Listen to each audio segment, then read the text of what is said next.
havendo riscos até mesmo da rigidez daquelas medidas a serem adotadas, ou seja, da prorrogação, não vejo como o juiz deixar de atuar porque é a sua obrigação constitucional. Entendo que não cabe ao Poder Judiciário envolver-se nessa forma de questão interna do Ministério Público.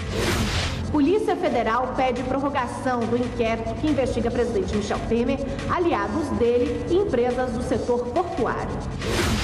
Você não traz uma criança de um ambiente hospitalar para uma casa sem fazer toda uma adaptação do teu ambiente. Pesquisa do IBGE revela que 2 milhões de domicílios brasileiros ainda não têm acesso à rede de esgoto.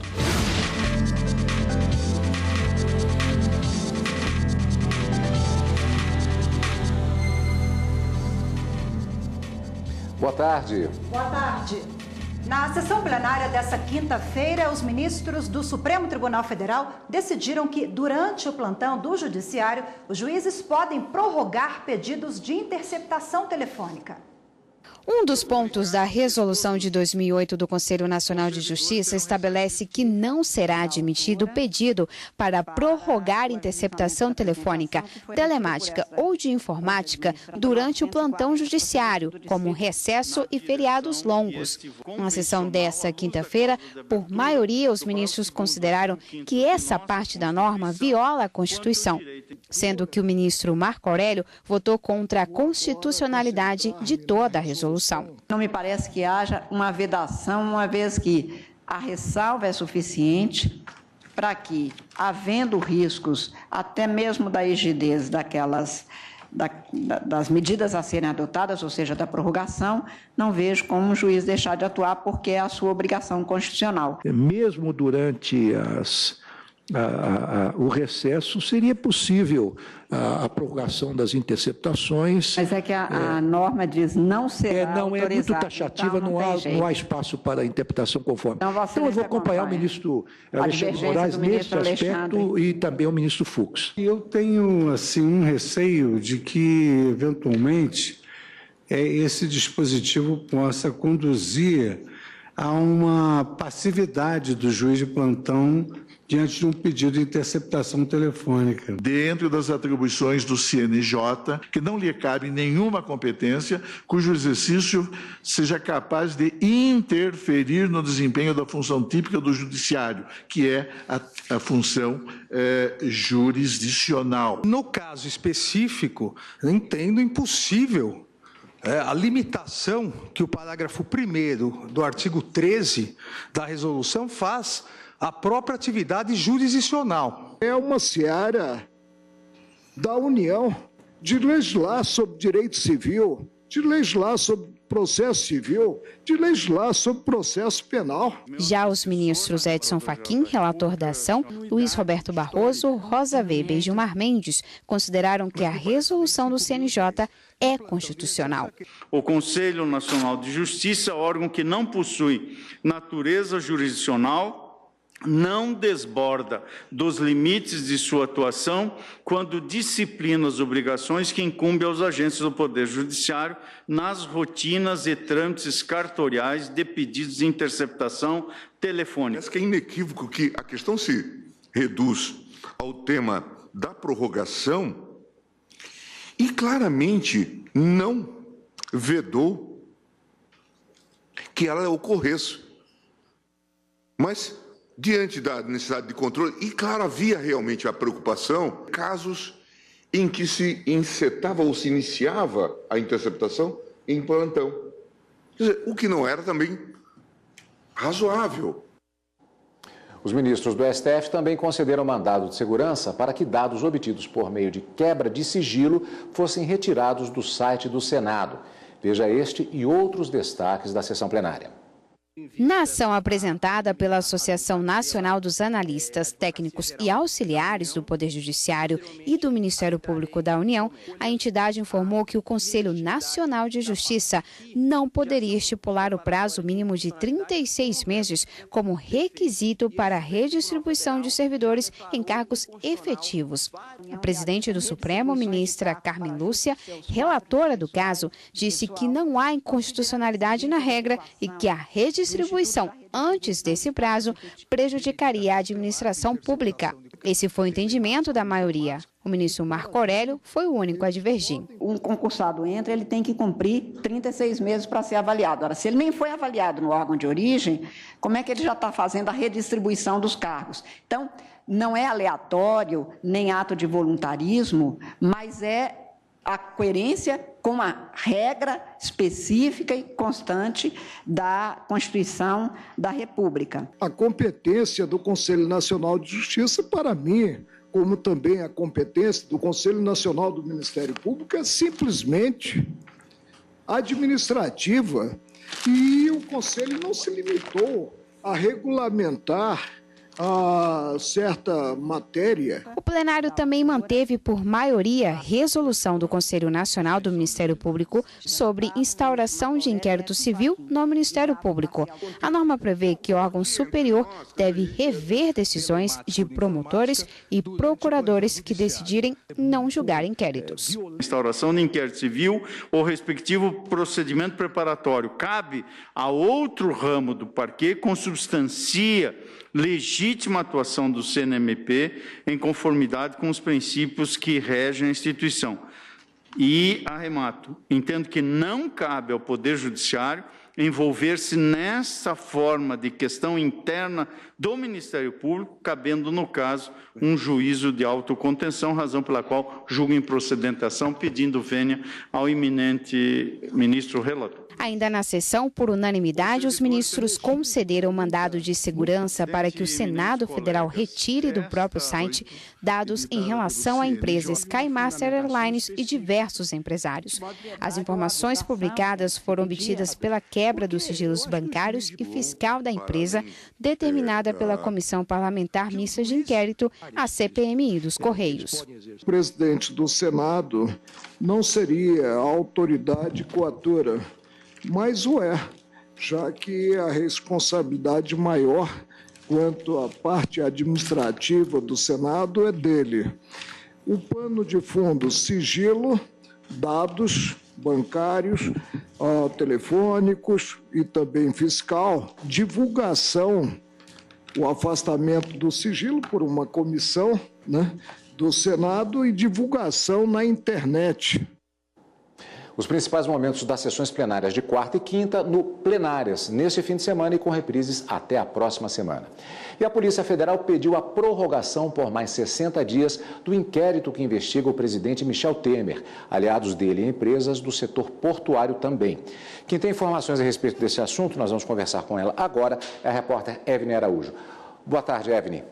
Oi, Cadu, boa tarde. Um dos motivos desse pedido é a análise da quebra do sigilo bancário do presidente Michel Temer, que ainda precisa ser feita, além do material que foi apreendido na Operação Scala, que prendeu aliados de Temer e também empresários do setor portuário. Em janeiro, o ministro Luiz Roberto Barroso, aqui do Supremo Tribunal, em fevereiro, o ministro Luiz Roberto Barroso, que é o relator do caso aqui no Supremo Tribunal Federal, já tinha prorrogado o prazo deste mesmo inquérito em 60 dias. E agora ele espera um parecer da Procuradoria-Geral da República para tomar essa decisão. O inquérito dos portos apura se o presidente Michel Temer editou um decreto no ano passado para beneficiar empresas do setor portuário em troca de propina. Voltamos ao estúdio. O presidente do Tribunal Superior Eleitoral, ministro Luiz Fux, determinou afastamento imediato do prefeito e vice de Ipatinga, em Minas Gerais, e a realização de novas eleições no município. O plenário do Tribunal Superior Eleitoral manteve a decisão do Tribunal Regional Eleitoral de Minas Gerais, que havia negado os registros de candidatura de Sebastião Quintão e Jesus Nascimento, por abuso de poder político, econômico e compra de votos. Isso em dezembro de 2016. No entanto, em fevereiro de 2017, o então presidente do tribunal, ministro Gilmar Mendes, concedeu liminar para suspender a decisão do TSE e tornar possível a posse de ambos na Prefeitura de Ipatinga até a conclusão do julgamento, pelo plenário do Supremo Tribunal Federal. O recurso extraordinário foi julgado pelo plenário do STF no dia 1º de março. Os ministros do Supremo consideraram válida a aplicação do prazo de 8 anos de inelegibilidade aos condenados pela Justiça Eleitoral. Nesta quinta-feira, o ministro Luiz Fux, presidente do TSE, em decisão monocrática, determinou o afastamento do prefeito e do vice, e também a realização de novas eleições em Ipatinga. Os detentos da penitenciária de Lucélia, no interior de São Paulo, continuam a rebelião que começou no início da tarde de ontem. A unidade foi tomada pelos detentos. 3 defensores públicos que faziam uma visita de rotina no local foram feitos reféns. 2 deles foram liberados agora há pouco. Familiares de presos informaram que eles reivindicam melhores condições para o cumprimento das penas na unidade. De acordo com as informações da Secretaria da Administração Penitenciária de São Paulo, a unidade de Lucélia possui capacidade, Rafaela, para abrigar 1.440 presos, mas atualmente conta com 1.820. O Ministério dos Direitos Humanos informou que está monitorando a rebelião e reforça a importância da Defensoria Pública na garantia dos direitos humanos. E você vai ver no próximo bloco do Jornal da Justiça, mãe de trigêmeos consegue na Justiça prorrogação da licença maternidade. Diante das dificuldades pós-parto, a Thaís e o marido decidiram pedir na Justiça que a licença maternidade de 6 meses pudesse ser prorrogada.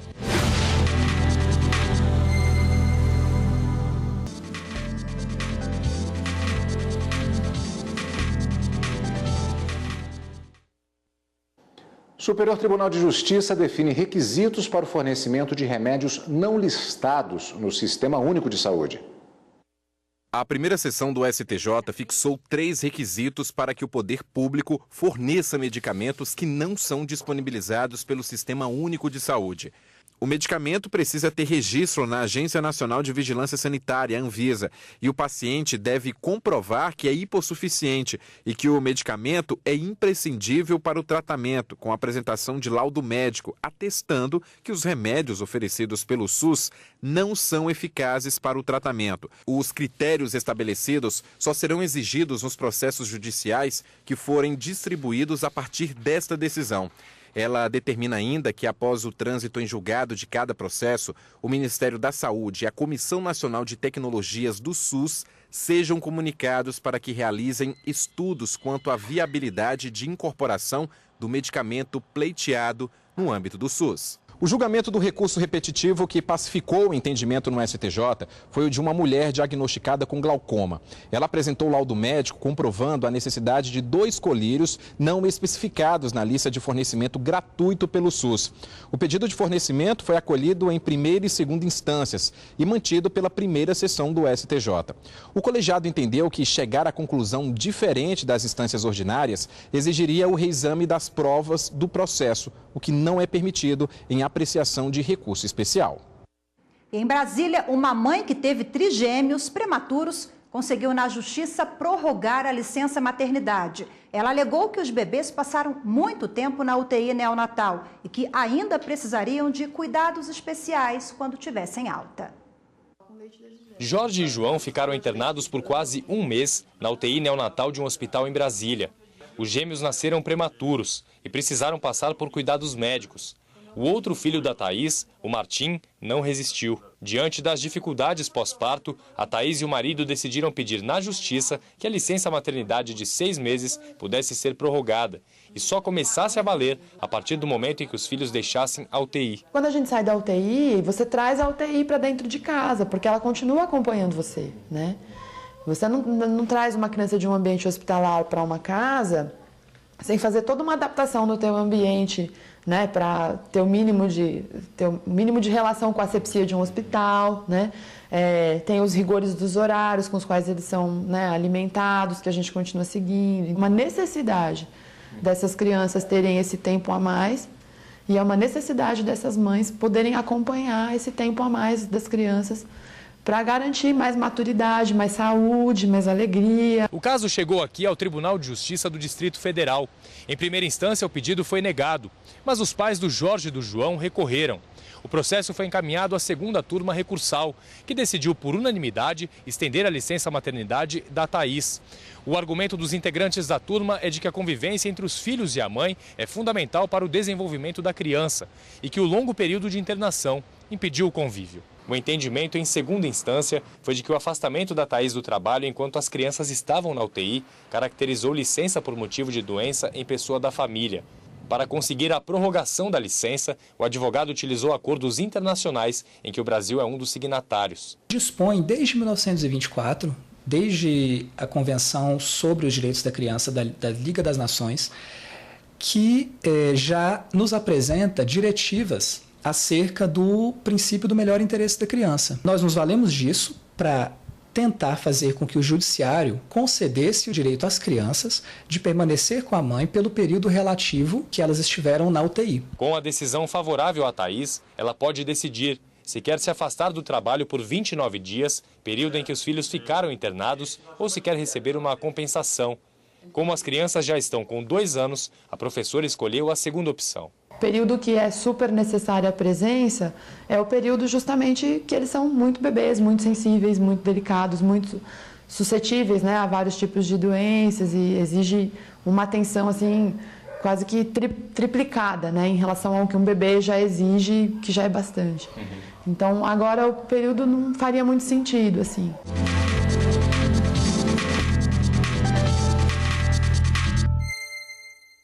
Para falar mais sobre o assunto, recebemos aqui nos estúdios da TV Justiça a advogada Luciana Munhoz. Antes de mais nada, muito boa tarde, obrigado pela presença aqui conosco. Eu que agradeço, é sempre um grande prazer estar aqui com vocês. Bem-vinda sempre de volta. Boa tarde.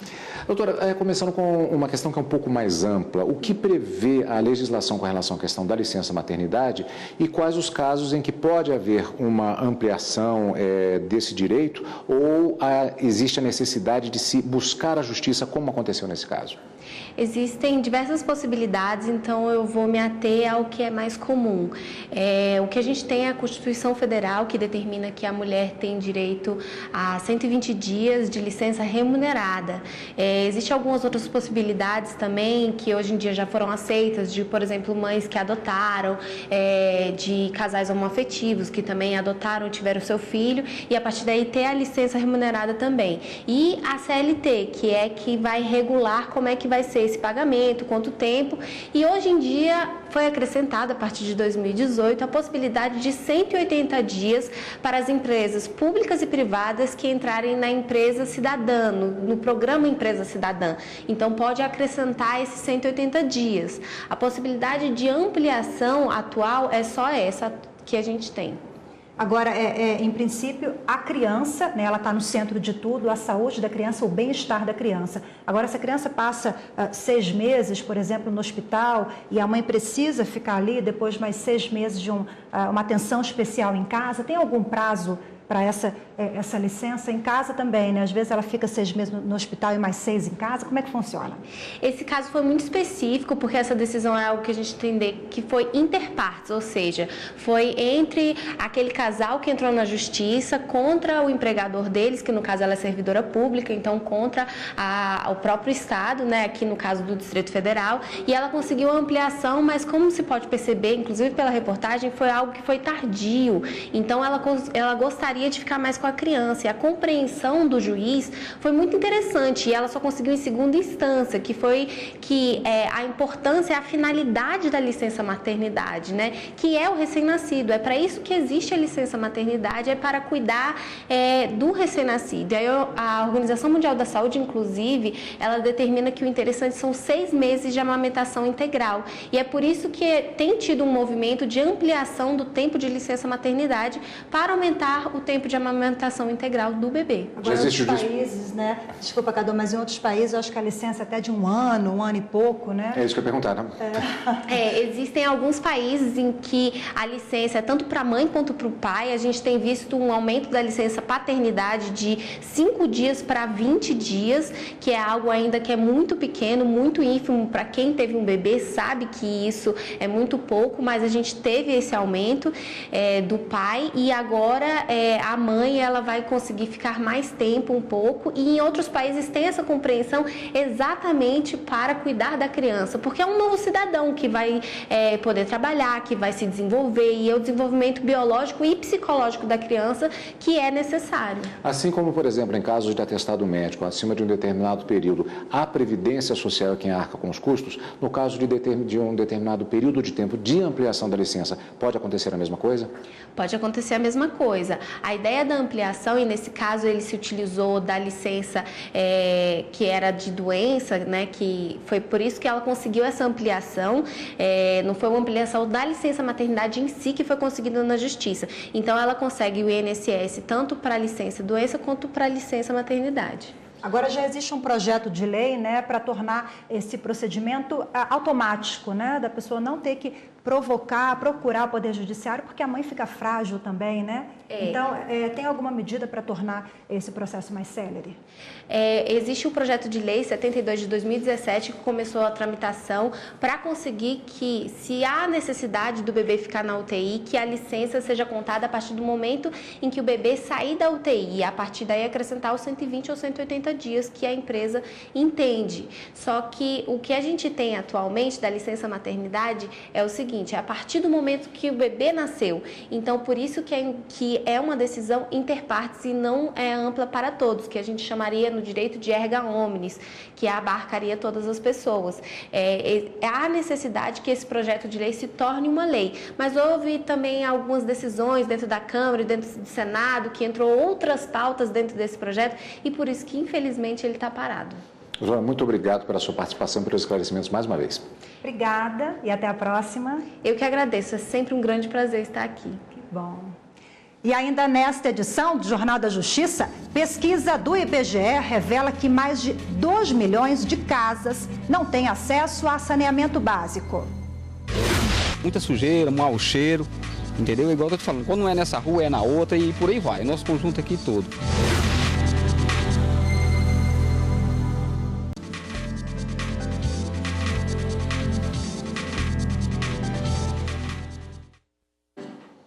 Amanhã é o Dia Mundial em memória das vítimas de acidentes e doenças do trabalho. Para homenagear esses trabalhadores, o Tribunal Superior do Trabalho vai iluminar e fazer uma projeção especial no edifício sede da Corte, aqui em Brasília.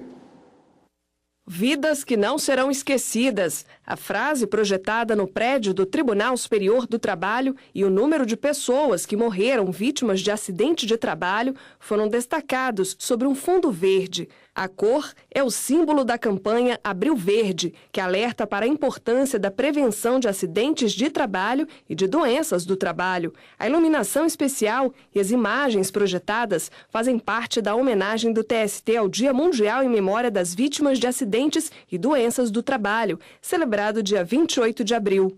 Os dados sobre o número de mortos em acidentes de trabalho são referentes ao ano de 2016. Os registros mostram a quantidade de vítimas por região geográfica. O Nordeste fica em primeiro lugar no ranking, com 975 mortes. Em todo o país, foram 3.007. O presidente do TST e do CSJT, ministro Brito Pereira, reforçou que a projeção desses dados é uma ação de conscientização. Tenho a esperança de que nós estejamos aqui atingindo um público muito grande, que são as pessoas que passam aqui e olham para o alto desse edifício com esses números alarmantes e que são, infelizmente, uma realidade.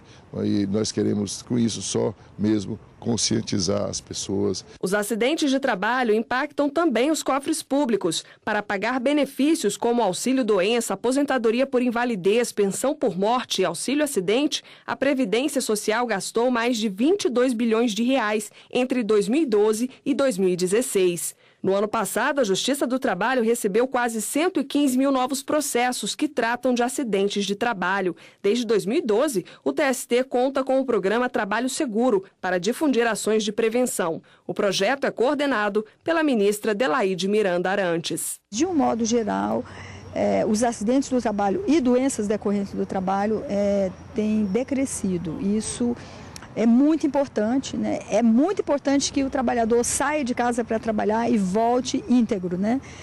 Com saúde e sem sofrer qualquer dano à sua vida, à sua saúde física, à sua saúde mental.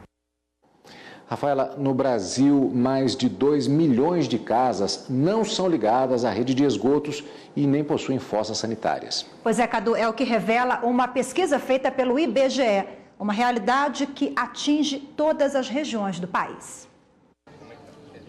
Há 16 anos, o seu José Divino mora na cidade estrutural, localizada a 17 quilômetros do centro de Brasília. Além de morar, ele também tem uma serralheria na mesma rua. Desde que mudou para cá, convive com um vizinho bem desagradável, o esgoto que corre a céu aberto. É muita sujeira, mau cheiro, entendeu? Igual eu tô te falando, quando não é nessa rua, é na outra e por aí vai, nosso conjunto aqui todo. Mas essa realidade não é exclusiva de quem vive na cidade estrutural. Ela é vivida todos os dias por milhões de brasileiros. O IBGE divulgou esta semana os resultados da Pesquisa Nacional por Amostra de Domicílios, o PNAD. Na parte de saneamento básico, são estes os números levantados em 2017. 46 milhões de domicílios têm acesso à rede de esgoto ou fossa ligada à rede. Em 21 milhões e 100 mil casas, o escoamento do esgoto era feito em fossas não ligadas à rede. 2 milhões de domicílios não possuem sequer fossas nem ligação à rede de esgoto. E a área com maior percentual da falta de acesso a saneamento básico foi a região norte, com 8,8% dos domicílios sem rede de esgoto ou fossa, seguida por Nordeste, Sudeste, Sul e Centro-Oeste. Com essa falta de acesso a saneamento básico, o Brasil descumpre objetivos de desenvolvimento sustentável traçados pela Organização das Nações Unidas, que prevê a instalação de rede de esgoto para 100% dos domicílios até 2030.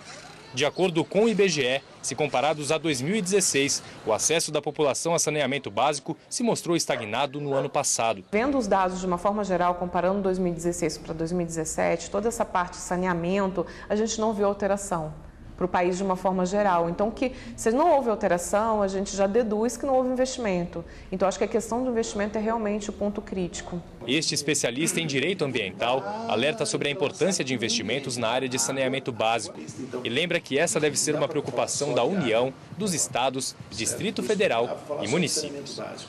Saneamento básico, água e tratamento de esgotos deve chegar a toda a população brasileira.